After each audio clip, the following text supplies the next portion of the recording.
America, Philippines, wherever you're listening to us, welcome. This is The Way We See It with Will. Luke, are you muted? Hey, I'm Luke. Yeah, I was talking earlier. You guys didn't say nothing. Well, we didn't hear you, man. Who else we got with us? I think Jessica's having the same problem you were. Jessica, are you there? Jessica's here. There we go. Hey, y'all. And the banker. The banker. What's up, Jonathan? We haven't heard from you in a while. Just kidding. Yeah. How was the flight? Yeah, tell us about the flight. So last people saw, if y'all are listening to the show, I'm sure y'all have seen the video of us hanging out with the banker at RDU yesterday. This is a follow-up episode and more. So picking back up from that, from what we saw on TikTok and your Instagram with us, banker, how was the flight? It was pretty good. I could definitely tell they're loosening up with the restrictions on airlines. That flight was packed, every seat full. And that's just from RDU to Denver. So it's nice to kind of see the industries picking back up, you know? Yeah, it's good. What airlines did you say you were on? I was taking Southwest. Oh yeah, they're good, and they're huge at RDU. We were grateful to have you in our great state, and we didn't get to spend nearly as much time with you that we had initially hoped. I know we had plenty of discussions about that, so I'm not going to hammer you on that. I know you were doing business, which is what we're going to get to on this episode. Hold on a minute.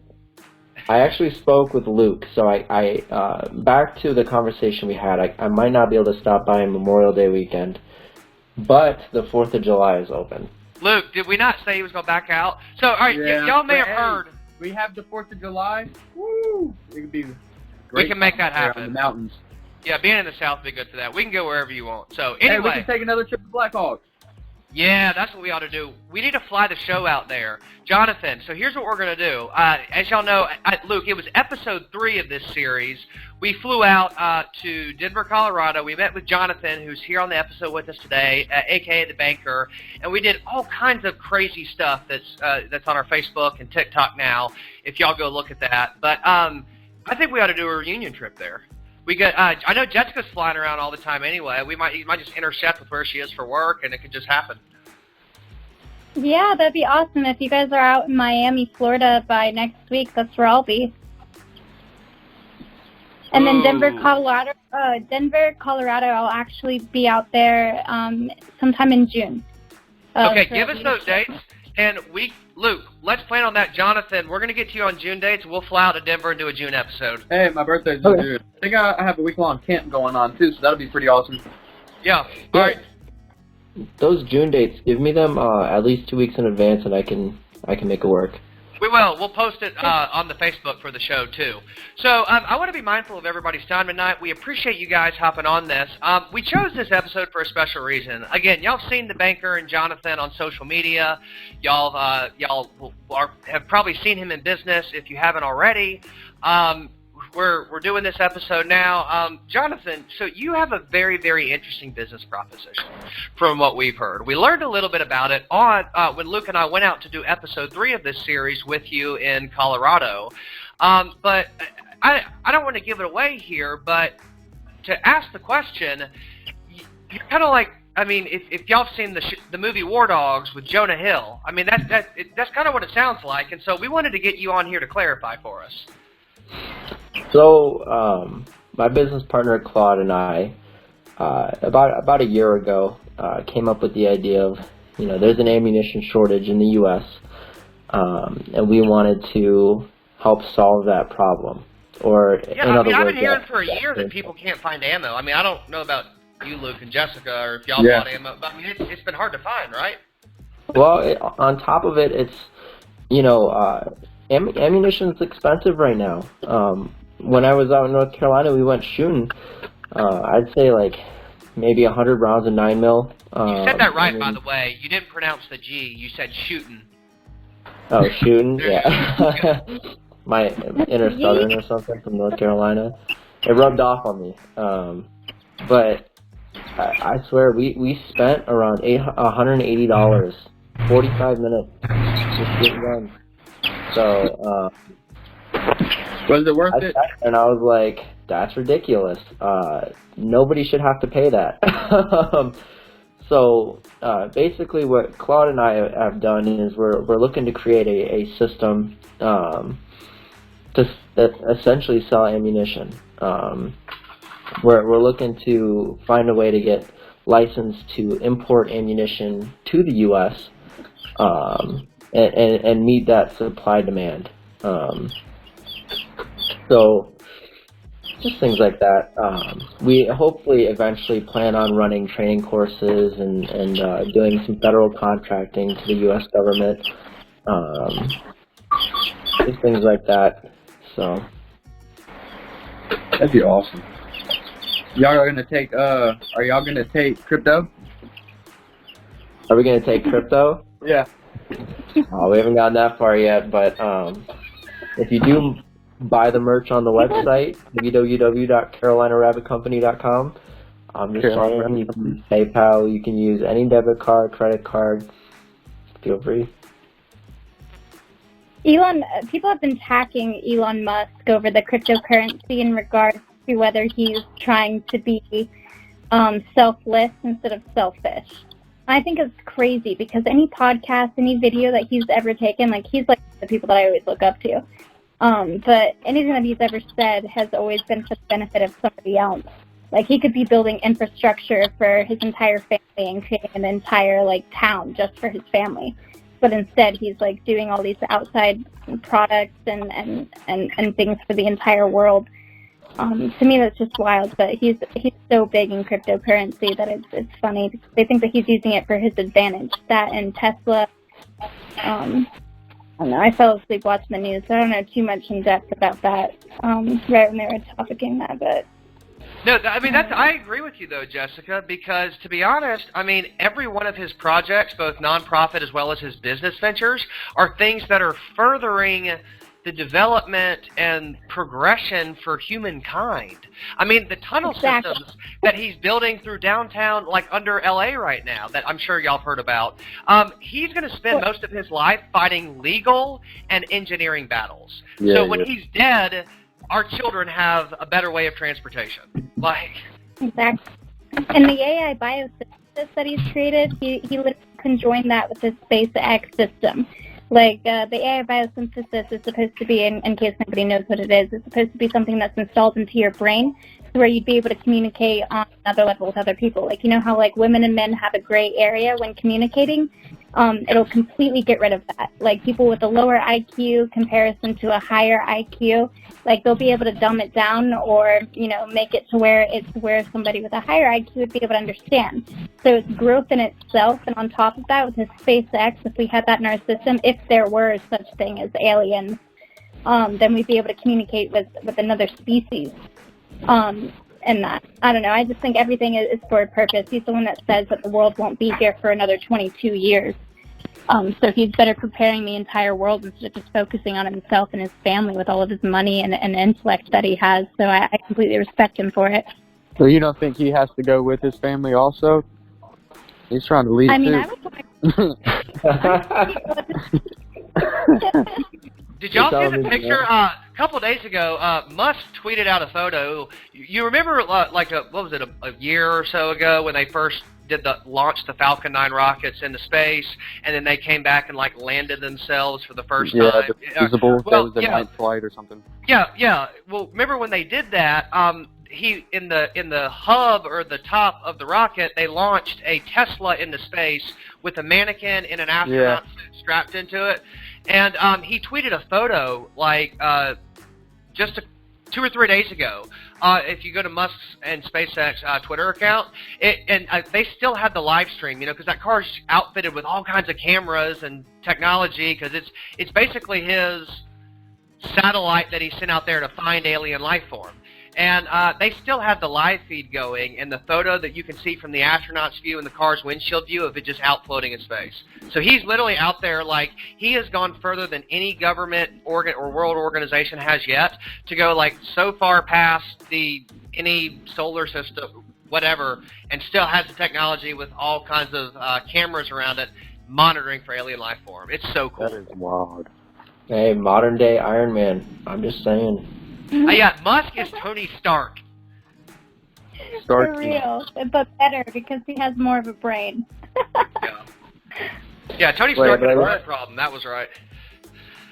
I think Hey, that dude's like, Iron Man. yeah, Elon Musk though. If you watched that Joe Rogan interview, you know, it mentioned like he Jonathan, you're talking about the interview that made Musk lose $4 billion worth of his company's stock that afternoon? Yeah, that one where he like made it sound like you don't want to be me, you know. I think it had more to do with him smoking weed for the first time on camera on the Joe Rogan Probably, Experience. Yeah.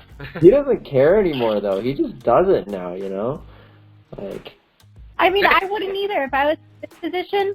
Like at that point, you're literally doing the entire world a courtesy at that point to respect their viewpoint by not having a dated perspective.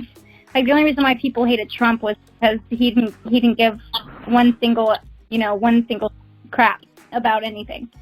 And he was like, I am who I am, and I'm going to make the moves that I am as a businessman perspective, and I will make this entire place thrive. And that's literally what he's doing, except he's trying to, I guess, balance out the scenario between the market with people who would agree to it and not agree with it by being selfless to the extent of telling them what they want to hear, but also showing this is the best move to make. That's very well put. I couldn't agree more. But hey, here's the thing, you know, I mean, if people like Musk do I mean, who are we to judge them, though? I mean, maybe we're ignorant for even questioning his action. I mean, I know we're speaking in support of it right now, but it's like, you know, maybe we should be doing more of what he's doing instead of criticizing it, because look at the results he's getting. I mean, if I'm honest, he's got way better results for his life than I have for mine. I mean, do I hear a Musk 2024?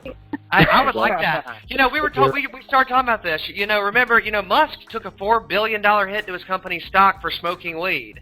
But, you know, maybe he has, I mean, remember what happened to Michael Phelps? You know, the greatest gold medal Olympian ever in the history of the world? Same thing. But remember when what was it? The girl at the college party got him on camera. Wasn't it a gas mask bong he was ripping? It's all over YouTube. You have to go look at it. Yeah, the college draft. Yeah, I'm not endorsing this by any means. I mean, these are certainly, you know, major public failures by really, really influential leaders. However, but, you know, I mean, maybe they have something, I don't know. I'm getting off subject. This is not what we came here to talk about today. We were talking about crypto, Musk, and the munitions business. So one question I have for you, Jonathan, we know when we came into this conversation, we talked about the market the last couple years. We talked about the market currently. But as things are changing, I mean, it's not just, I mean, I'm sure in a munitions business you're dealing with multiple, and so it's not just American business. It's business at a world level. Where do you see the market going the next 2 years? I mean, is it going to change? Is ammo only going to be harder? I know you're a munitions salesman, but what light can you shed as far as the current economy of that industry? So ammunition's slowly coming back onto the shelves. You know. Part of it is the primer and the bullet. You know, they can't get enough of it. Sometimes you can't get enough ammunition in general. And then with all these, like, kind of almost like lately there's been kind of like a crisis going on. You know, when people think like, oh, if a liberal president comes in, they're going to take the ammunition, so let's buy as much of it as we can. Or Bro, Biden and Obama, that 8-year presidency, they were like the greatest salesman and spokesperson the NRA ever had. The NRA raised more money, and gun companies sold more guns than they had ever in the course of the history of the world. And then did you know the NRA lost 90% of its income once Trump became president because nobody was scared of the feds taking away guns anymore? I'm telling you, dude, the NRA and gun companies, their best friends are Democrats. Fear is a huge factor. It is. Really, and remember, Biden and Obama didn't do crap. There was all these shootings and mass and stuff going on in violence, and there wasn't one gun legislation ever successfully passed that ever did anything. They were great for the gun business. Yeah, it's definitely something to watch how the sale of ammunition and firearms just kind of climbs and then retracts and that movement of the price with that. But yeah, I think long term, ammunition slowly coming back onto the shelves, and I think probably in like a year or two, you should be a little better. You'll see a little more on the shelves, but as of right now, you walk into an indoor range, they've got maybe like 10, 15 boxes on those shelves. They're still flying off, and a lot of them are still running out. Like there's places where 9mm runs $1 a round. But Things Jonathan, like I mean, that. they're not going anywhere though, right? I mean, right now people recycle all of their shotgun shell and pistol. I mean, I've heard that you can't even buy the ammo repackaging stuff anymore because everybody's doing that so I mean, even if people are just doing target practice, I mean, like, are people just buying it to have because they're scared they're not going to be able to get it, and so rednecks across America just have arsenals and closets of ammo they've been saving? Not even Or is it rednecks. 5.56 is over $1 a round right now. That's what I'm saying. Like, it's not disappearing. Matter cannot be destroyed. It can only be displaced. So where is it going? Is it being discharged and completely wasted, and we aren't recycling casings, or is it? I mean, is it labor unions not getting enough people to work to meet the supply? Is it people buying it and holding it, like all these people with the pipeline issue, and people are just filling up cans of gas to have at their house, and so they're scared? I mean, what's the cause? Like a cause is in. Oh, go ahead. No, it's okay. Take it. That's just my What insight. do you mean? What I mean is the sense of nobody having any of their own rights. It's a lack of security and safety within their own homes, like the places that they walk to every single day. Like if they want to go to a grocery store, it's almost like a back way when like, Nazis, like if you had one video of something, they'd run through your house and they'd shoot you over the fact that they wanted the entire world to be ignorant from what's actually happening right in front of them. Like, they don't want anybody to have any sense of common sense. They want to have the control of your mind, your perspective over everything, to a sense where they're right and you're wrong, and they want you to live in complete bliss over the lack of knowledge of what's actually happening around you. Sounds a lot like what's going on right now. Exactly. Your thoughts, Banker? Yeah. Fear is definitely a huge factor. If you live in a bad neighborhood where cars are getting stolen, and people are robbing You live homes. in Israel. Yeah, like you're gonna own a gun. It is what it is. You want to protect your family, your belongings, and everything you have, what you've worked for. And like I said, people got to keep ammunition in the gun. You can shoot the gun, but if there's nothing in it, what good does that do you? So, things like that, and people that are going to the ranges or shooting it. Every range is different. I don't know if they recycle or the brass casings or sell them off or something, but They'd have to be worth something. I mean, even people like you could buy those right now probably and then resell those to people that would pay a lot of money for them. Yeah, brass casings, if you save those, there's a lot of people that, they'll go shooting and they'll pick it up with like a metal detector, or what is it, the things that grab the metal? A magnet. A magnet. Yeah, magnet, yeah. They'll use magnet. Yeah, I couldn't think of that. Detector, picker-upper. Yeah, they'll pick it up with the magnets, and you can sell those casings for quite a bit. It adds up after a while. Kind of like golf balls. Yeah. Brass is probably worth more though than waterlogged balls. Hey, right now it's about 80% fold. That reminds me, we need to do a golf episode. So, Jonathan, when you come here in the 4th, we'll go play golf. Maybe next weekend, me, you. Wait, Jessica, I thought we were going to Colorado. In June, is what Jessica said, right? For my birthday. Yeah, in June. All right, we'll get it worked out. It's in June. Hey, If it changes. I'm gonna go ahead and let you guys know. I've never played golf before. Wait, mini wouldn't golf y'all is rather what I just do. play mini golf on like a cruise ship? Hang on. You're a banker and you've never played golf?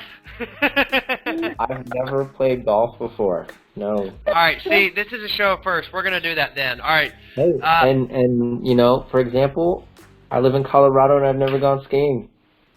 Really? All right, see, we're going to have to come do that. Hey, Jonathan, if y'all are on the video version of this, I'm on my iPad right now. I'm on Google Flights. I don't know if we can wait till June. We're going to see right now about coming out the next couple weekends. I mean, I can't get off and don't have a bunch of time. We're all adults with adult jobs. And so, in addition to this, I mean, it would be cool if we just flew around and did this show and made millions of dollars out of it. So, again, you guys share this episode. We'll get you there. But anyway, we could probably, like, fly out on a Saturday and come back on a Sunday. It'd be a short what do you think about but we'd make LA the hell out of 12 hours there. With What do you my think about friend. LA? Let me, My give friend me a lives out there. couple We can stay with her. What's that? Yeah, my friend lives out in LA, and we could go there and stay with her. She has a big house. Well, we were talking about doing a follow-up trip, though, to Colorado to do Black Hawk casinos, go skiing, and... Oh, I was saying let's go to Colorado and then go to LA for a night. Oh, that's true. We could just fly out on a Friday, come back on a Monday morning. Our original and, plan. Like 18 hours in each city. If we're gonna do that, might as well put Vegas in there. Yeah, give me a set of weekends that you guys got. Because I work on a bank schedule. Every other weekend You what? What was that, Jonathan? You cut out. Yeah, every other Saturday I have to work like 4 hours. Just because it's a banker schedule, I'll end up having like a random Tuesday off. But Wait, that's right. You actually work as a legitimate banker now, don't you? yeah, I'm a member advocate for a credit union. Nice. I won't ask which one, so the show stays separate from that. But we believe. I mean, we gave you the nickname before you even were. But I think we made that happen. So isn't that right, Luke? I mean, he's a banker now because he came on Will's World and we called him the banker. Well, I we was were at the, I was buying. He got the job offer. He had a job offer, and That's right. he got the job with us. We were there to celebrate with you. Yeah. And you didn't even call us when you came back. And he didn't even care enough to acknowledge us when we got Oh here. my goodness! Oh All my right, goodness. Baker. This All right, This guys. I've got the answer. We will post dates. We will come for a weekend. The price is $179 for the round trip flight. I think the show could splurge on 3 tickets to take us there for a weekend and back. We'll get dates. We'll post them, dude. We ought to just bring the whole crew with us, Jonathan. We'll bring the whole following. You know, How our many parent rooms heads here do for the you- show. Hey, We'll tell just all rent your- out the entire Southwest plane, and when you get there to pick us up, it'll be us and like 300 of our closest followers. Yeah, in my little hatchback. Yeah. Yeah. All right, let's do it. Guys, thank you for coming on tonight. Jonathan, if people want to get up with you guys and the name of your company again, give us that, your website, what you guys got, and how they can reach you. Yeah, so our website's www.carolinarabbitcompany.com. It's Carolina Rabbit Company is the name. On our website, we've got T-shirts. Probably either later tonight or tomorrow, we'll have stickers posted on there that you can order as well. Ones that you can put on your laptop or your car or your cup. It's a great logo. It's a little bunny with a firearm and a little I've got cigar. one. It's pretty rad. Yeah. So, Oh, it's awesome. Jonathan, I got it. I'm going to show it on the screen real quick. It's, well, you can kind of see it. But I'm on your website right now. I assume we can sign up for a marketing blast or something. I'm going to give you guys my email. Yeah, so there's a little contact us button on the website. Shoot us a message. I got you. Yeah, you can shoot us a message. We're going to have a kind of like a system for emails shortly, probably within either this week or next week. But everything's getting set up. Visit the website. You can get some information. Hey, so I'm on it right now, Jonathan. Luke, we've been trying to get Jonathan's cell for 3 months. I go to the website. His cell phone First one on there. It's at the top of the contact us page. I feel so dumb now. You could have just shot me a message. I'm doing it. All right, so I didn't mean to interrupt. You were saying the website. Yeah, the website. The wheels are rolling. So. Awesome, man. Do y'all have social media? Or again, we appreciate you coming on. I know people are going to see more of you, but how do we reach you on social media? Yeah, so we have an Instagram page, CRC_NC. You can also follow me on Instagram and then find it through there. But yeah. Awesome. Well, thank you for coming on, Banker, and we look forward to coming out and doing that episode with you back in Denver soon. It will be Luke, Jessica, and I, because I'm not flying out without both of them. So it'll probably be a weekend. But again, I say we go all week. Easy for you to say, Luke. It may be harder for Jessica and I to negotiate that. Hey, my chickens would be dead. Like the same day. What's that you broke up, Jessica? I said I probably have enough time to do Sunday morning and then spend the day there and then fly back Sunday night because I have work. We'll make even if we can only all meet like with all of our corresponding schedules, even if we have like a 6-hour window, like on a certain date that all of us could be in Denver for the same time, we could meet there and make the most of 6 hours. It'd be better than just sitting in Raleigh for 6 hours for sure. Yeah, I'll be staying the weekend. Personally. All right. Awesome. Guys, this has been another phenomenal episode of The Way We See It with Will, Luke, Jessica, and the banker. You guys are awesome. Thank you all for tuning in tonight. Follow us online. Shoot us a message. We'd love to hear from you. And see y'all next episode.